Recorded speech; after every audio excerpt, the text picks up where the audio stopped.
day 11 out of 21 smedium challenge. Let's go, let's go, let's go, let's go.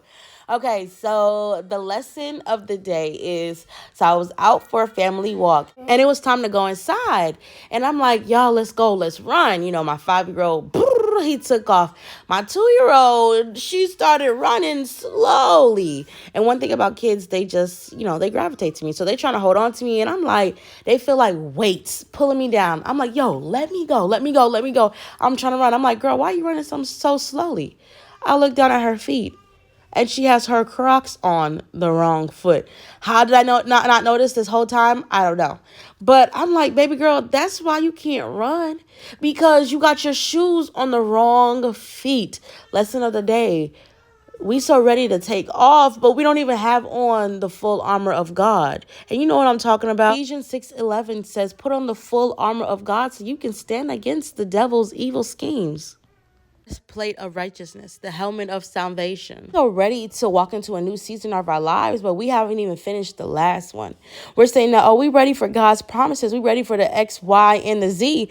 And yet our plates are still full from the lessons that we did not learn in the last season.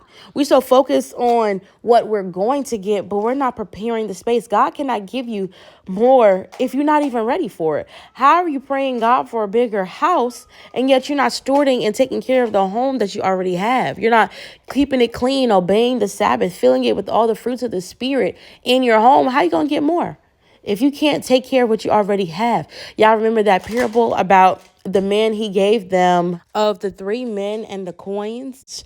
2 of them, they multiplied it. One multiplied a little bit more than the second. And then the third man was so afraid to lose it that he just kept the 1 coin. And when Jesus came back, he gave each man more coins based off of what they had done with it. So the man who earned, I believe, 5 times, he gave him more. The man who only doubled the coin by 3 times or twice, he gave him more, but it was less than the man who did it 5 times. And the one who only did it once, God has taken away entirely. And it shows that you have to take what God gives you and multiplies it. God wants us to have a simple life. Not to say that you can't be wealthy, because a lot of people think that, you're a believer of Christ, a lot of times you see them struggling. No, you take what you have and you steward it and you multiply it. Don't be afraid of what you have and thinking that I'll never get anything else, but you take it and you continue to sow into other people. You only make $40,000 a year, but with $40,000, you can still live a good life. You can still bless other people. You can still give to less fortunate, pay your bills. And God will always find ways and room to provide for you. So same thing with the men. 2 of them stewarded and multiplied it and invested it, however, whatever term you want to use. And 1 man was so afraid to lose it that he did nothing with it at all. And it was as if you took it for granted. How often do we take for granted the blessings of God? You think that the alarm wakes you up? No, it's God that wakes you up. You think that your job is what provides to pay your bills and to give you food? No, God led and gave you the provisions to even get the job in the first place. God is the center of it all. And I saw a post and it says, is God the center of your life or in and surround your life? The center of your life means that everything you do starts from that. That is your core. In your life, yes, you're going to talk about him, love him, go to church, but you'll still make decisions outside of his will. You'll make decisions based on what you think is best for your life instead of what he thinks is best for your life. Matthew chapter 16, verse 25 says, whoever loses his life for my sake will find it, but whoever finds his life and tries to save it will lose it. Meaning, you're trying to save the life that you have right now, your earthly, your worldly life, everything that you have, all the tangible desires and wants. But if you lose your desires, your temptations, your idea that you have to have everything in control and that you have to be the one to control it, if you lose it and let it go and give it to God, he will transform it, renew it, and give you a whole new life in him. You will identify as a whole, completely different person. You will look different. You ever heard of that Jesus glow? You will look different. think differently, talk differently, and be all around a different person, he will renew you. You will be changed by the renewing of your mind. And if you want to get scientific, a scientist, a neurologist, he broke down how your mind, when you do things that you generally don't want to do or that are bad for you, your mind goes into a state of, I guess, brain dead in a sense, and is slowly decaying. And so when Jesus renews your mind and he does and motivates you to do things of him, he's providing you with life. So yes, we already know that we're all going to die spiritually, but in actuality, when we're going against him and sinning, the neurons in our brain feels like things that they're dying.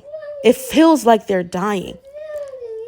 Rather than when we give ourselves to Christ and we focus on Christ and keep our mind on the things that Christ wants to keep our minds on, we get that burst of energy that social media could never give us, that dopamine rush that working out could never give us, those good endorphins. We get all of those neurons and transmitters going through our minds and gushing through our bodies and making our heart pump and bringing the blood. We feel good because God knows what's best for us. And it's crazy how everything, the wind and the waves, the bees, the birds, the bugs, the animals, they all obey to God. Even the demons know God is real, but it's us, his own children, that disobey him, that do not believe in him, that don't fear the Lord. At the mention of his names, even demons flee. Demons flee. We are afraid of demons, but the demons are afraid of God, but we're not. Are we crazy? To la fool?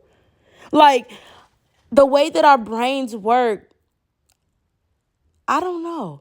Like, we think that we are more powerful than we actually are.